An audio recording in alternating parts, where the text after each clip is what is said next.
warahmatullahi wabarakatuh. Alhamdulillah wa syukurillah wallahu wala quwata illa billah amma ba'd.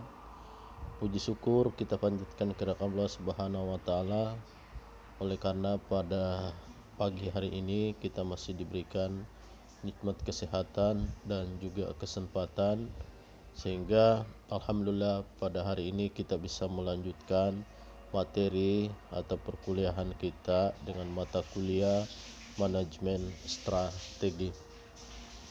Bapak Ibu, saudara-saudari mahasiswa yang saya hormati, pada pertemuan yang lalu kita sudah membahas terkait dengan visi dan kita sudah menjelaskan bagaimana tata cara atau ketentuan dalam merumuskan visi.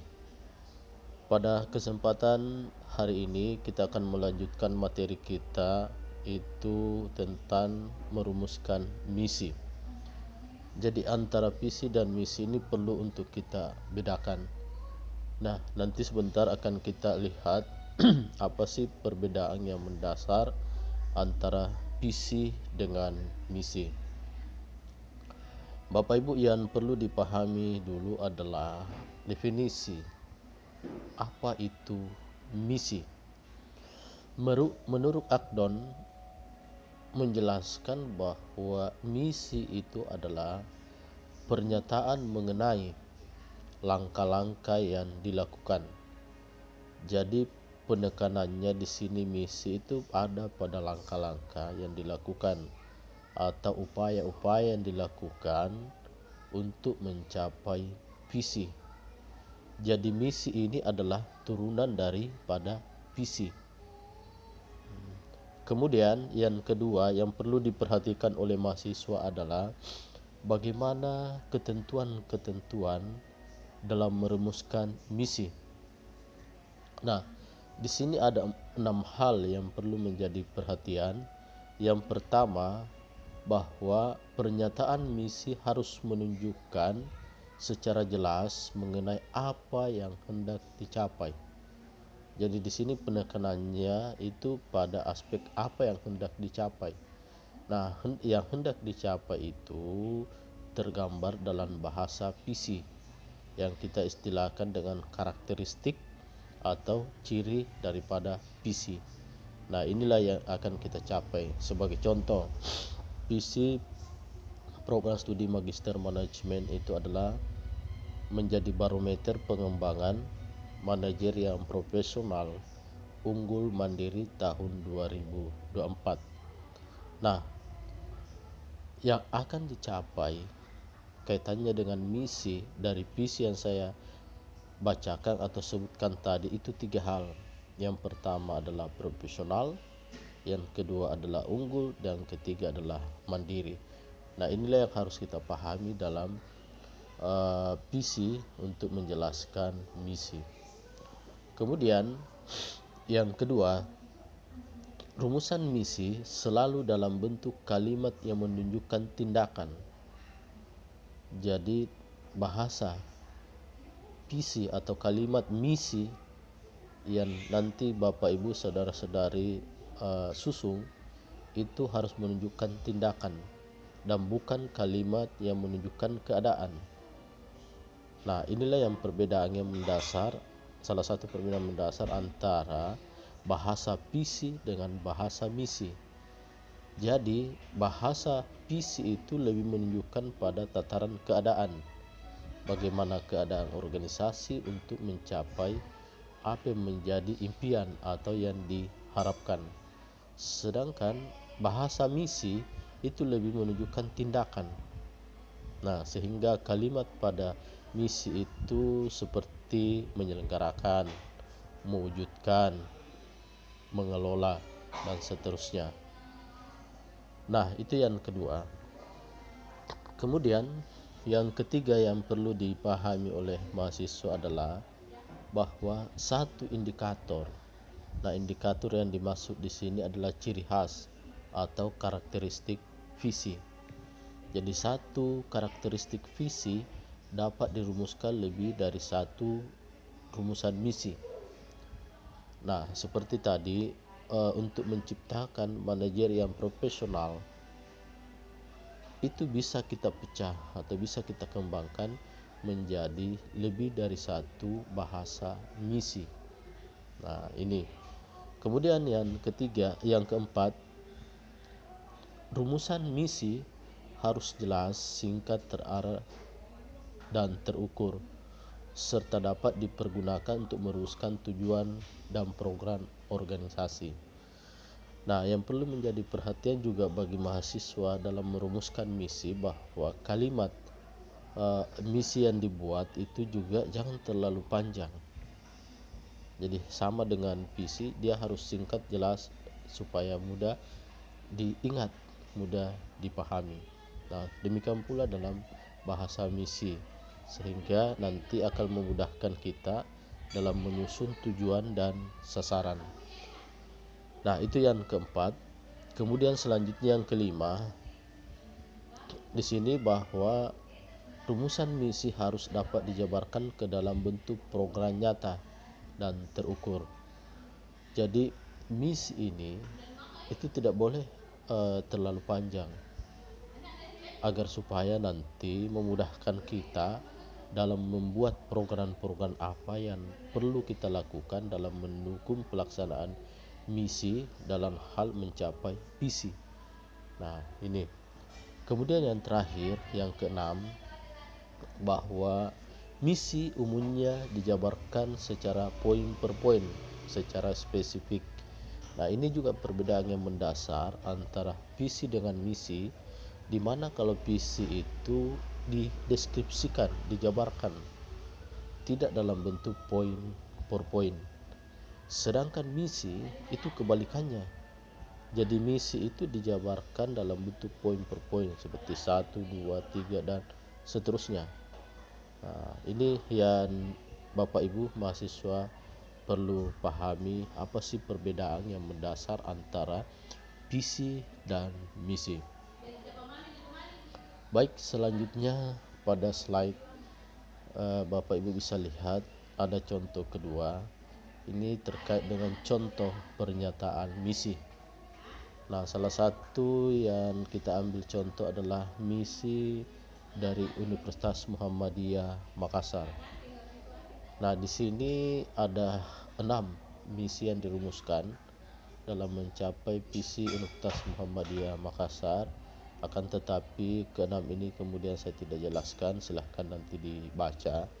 Saya ingin menyampaikan poin-poin penting saja.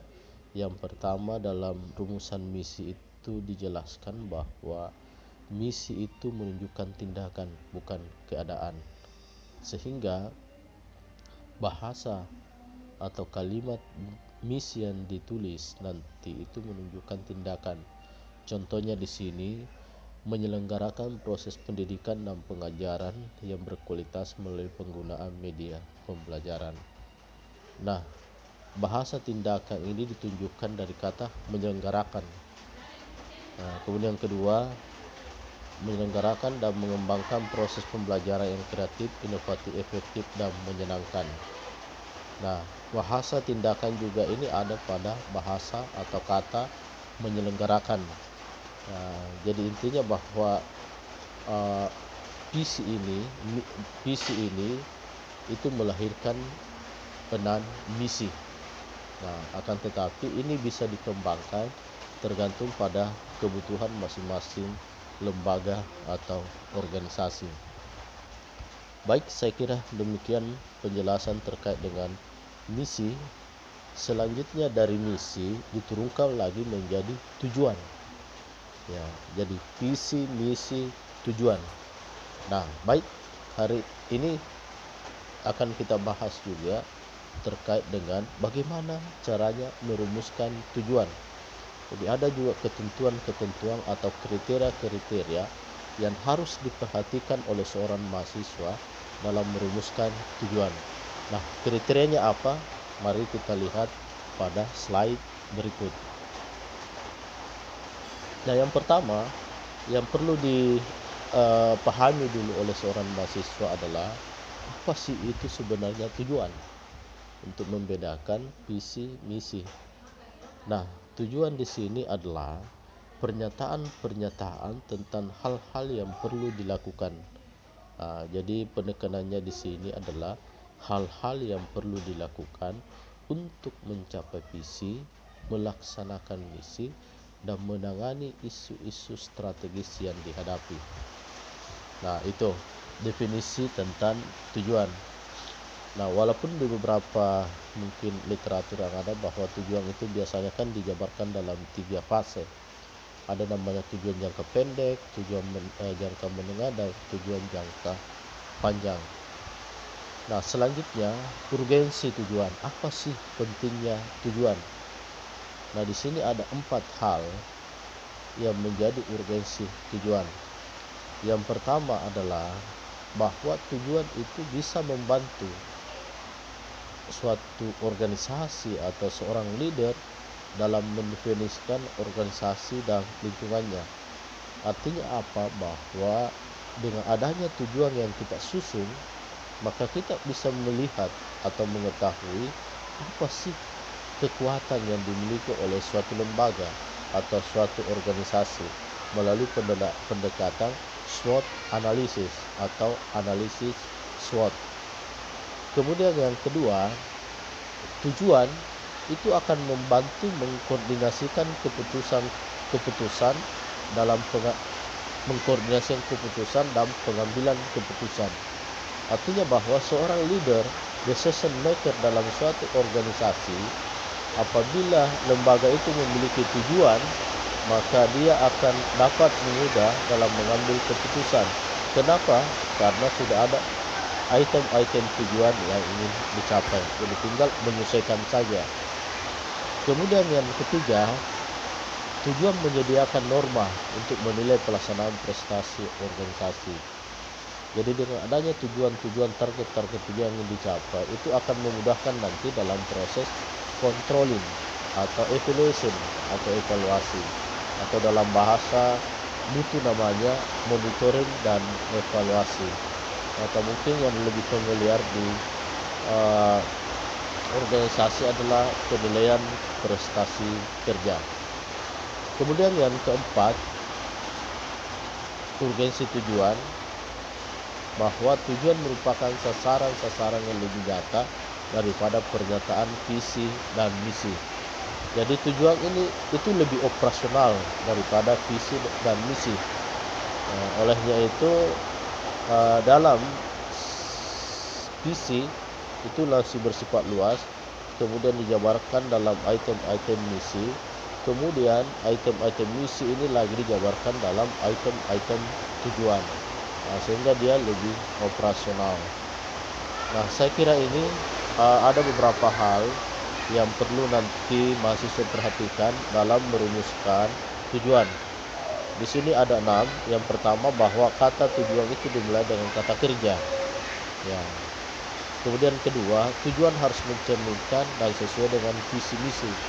Jadi tujuan yang dirumuskan itu tidak boleh keluar dari apa yang menjadi visi dan misi lembaga atau organisasi yang kita buat. Kemudian yang ketiga, tujuan harus menggunakan kalimat yang jelas dan tidak membingungkan atau multi interpretasi. Ini artinya bahwa bahasa tujuan yang digunakan itu jangan sampai menimbulkan berbagai pengertian. Ya, biasanya penggunaan istilah-istilah ilmiah itu bisa saja menimbulkan berbagai multi interpretasi. Kemudian keempat, tujuan harus terarah dan terfokus. Nah, tadi dijelaskan bahwa karena tujuan ini lebih bersifat operasional, sehingga tidak boleh terlalu umum, tidak sama kalau visi dengan misi. Nah, jadi harus fokus agar supaya nanti lebih memudahkan kita dalam menyusun program-program apa yang akan kita lakukan. Ya, yang kelima, tujuan harus nyata dan dapat diwujudkan atau realistis. Jadi realistis ini maknanya bahwa rasional, artinya dapat diterima secara akal dan dapat dibuktikan secara empirik. Ini bermakna bahwa tujuan yang kita susun itu betul-betul bisa kita capai dengan melihat apa yang kita miliki, dengan melihat potensi organisasi atau lembaga yang dimiliki. Bagaimana caranya mengetahui potensi lembaga? Ya, maka digunakanlah namanya pendekatan SWOT analysis atau analisis SWOT agar supaya mencapai yang keenam ini tujuan harus terukur. Ya, jadi dengan pendekatan analisis SWOT menggunakan IFAS dan EFAS, maka kita akan bisa mengetahui bagaimana potensi suatu lembaga atau potensi suatu karyawan atau individu yang ada dalam organisasi. Nah, saya kira ini Bapak Ibu saudara-saudari kriteria-kriteria atau ketentuan-ketentuan yang harus diperhatikan dalam merumuskan tujuan. Nah, selanjutnya pada slide bisa dilihat sampel 3 atau contoh 3 ini tentang pernyataan tujuan. Nah, masih berkaitan dengan misi. Jadi di misi itu yang kita ambil contoh adalah visi universitas, kemudian misi universitas. Nah, sekarang kita masih tetap itu yang kita lanjutkan supaya sinkron pembahasan. Nah, di sini ada 5 yang menjadi tujuan daripada Universitas Muhammadiyah Makassar.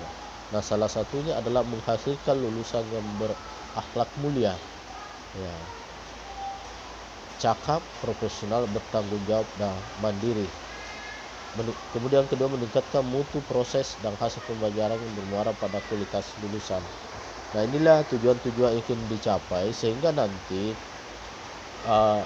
dalam menyusun program kerja itu harus berorientasi pada yang pertama menghasilkan lulusan yang mulia, cakap, profesional, bertanggung jawab, dan mandiri. Kira-kira program apa yang bisa dilakukan agar supaya tujuan yang pertama ini bisa tercapai? Lulusan kita itu berakhlak. Nah, kalau khusus di perguruan tinggi Muhammadiyah, untuk agar supaya lulusan kita itu berakhlak mulia, maka di S1 itu ada namanya pendidikan Al-Islam dan Kemuhammadiyahan yang diajarkan mulai dari semester 1 sampai semester 8. Kemudian di S2 juga ada pendidikan Al-Islam dan Kemuhammadiyahan yang diajarkan pada semester 1. Jadi gunanya ini adalah bagaimana meningkatkan kecerdasan spiritual. Nah, kemudian yang kedua, meningkatkan mutu proses dan hasil pembelajaran muara pada kualitas lulusan. Nah, untuk meningkatkan mutu proses pembelajaran, maka dosen dalam hal ini sebagai penyampai informasi dalam melakukan transfer of knowledge, maka dosen ini perlu ditingkatkan kompetensinya. Caranya bagaimana? Ya, bisa dalam memberi pelatihan ataukah mungkin studi lanjut. Nah, saya kira ini hal-hal yang perlu menjadi perhatian dalam rangka pencapaian tujuan. Nah, kemudian yang lainnya bisa dibaca pada slide yang ada. Nah, baik Bapak Ibu, sampailah kita pada materi selanjutnya, yaitu bagaimana merumuskan sasaran. Jadi tahapan-tahapan dalam manajemen strategi dalam hal formulasi kita sudah bahas. Dan pertama kita sudah membahas visi. Apa itu visi? Kemudian bagaimana caranya menyusun visi. Kemudian kedua kita sudah membahas tentang misi. Apa itu misi dan bagaimana ketentuan-ketentuan dalam menyusun misi. Ketiga kita sudah membahas juga tujuan. Apa itu tujuan dan bagaimana tata cara atau ketentuan-ketentuan dalam merumuskan tujuan. Jadi ini sinkron. Jadi mulai dari visi, misi, tujuan, dan sekarang kita masuk pada pembahasan sasaran. Nah, materi kita selanjutnya adalah bagaimana merumuskan sasaran. Mari kita lihat pada slide berikut. Nah, kita awali dari definisi atau pengertian. Di sini dijelaskan bahwa sasaran adalah hasil yang diharapkan dari suatu tujuan. Ya, jadi sasaran ini dirumuskan itu berdasarkan tujuan yang diformulasikan secara terukur, spesifik, mudah dicapai, rasional untuk dilaksanakan dalam jangka waktu tertentu. Ya, jadi sasaran-sasaran ini itu diturunkan dari tujuan. Nah, jadi umpamanya tujuan pertama menghasilkan lulusan yang berkualitas. Nah, untuk menghasilkan lulusan yang berkualitas ini maka dijabarkan dalam bentuk sasaran-sasaran. Kira-kira siapa saja yang menjadi sasaran, perbaikan-perbaikan yang kita lakukan agar supaya kualitas lulusan itu bisa meningkat. Ya, sebagai contoh, dosen, mahasiswa, tenaga kependidikan, sarana dan prasarana, kurikulum, media pembelajaran. Nah, itu yang perlu dimasukkan dalam sasaran. Baik, selanjutnya dalam menyusun sasaran juga perlu memperhatikan beberapa ketentuan-ketentuan atau kriteria. Nah, yang umum digunakan oleh sebagian orang dalam menyusun sasaran itu menggunakan konsep SMART. Ya, jadi menggunakan konsep SMART. Nah, konsep SMART ini, S itu menunjukkan, itu menjelaskan bahwa sasaran itu harus disusun secara spesifik. Ya, jadi sekali lagi bahwa sasaran itu harus disusun secara spesifik. Nah, spesifik yang dimaksud itu seperti apa? Jadi spesifik itu bersifat singkat dan dapat diidentifikasi dengan jelas. Ya, artinya spesifik. Jadi sasaran dibuat itu mudah diidentifikasi. Kemudian kedua, terukur. Nah, sasaran yang dibuat itu harus memiliki indikator-indikator pengukuran. Artinya bisa diukur ketercapaiannya. Ya. Kemudian yang ketiga adalah perlu ada manajemen sumber daya, yaitu memanfaatkan sumber daya untuk mencapai target capaian atau tujuan. Ya, dalam suatu organisasi, ya sumber daya itu kan ada namanya sumber daya manusia, ada sumber daya resource itu bisa dalam bentuk tangible dan intangible. Nah, tangible itu biasanya dalam bentuk seperti kekuatan finansial, ketersediaan sarana dan prasarana. Sedangkan intangible itu lebih pada aspek SDM atau sumber daya manusianya. Kemudian keempat adalah relevan.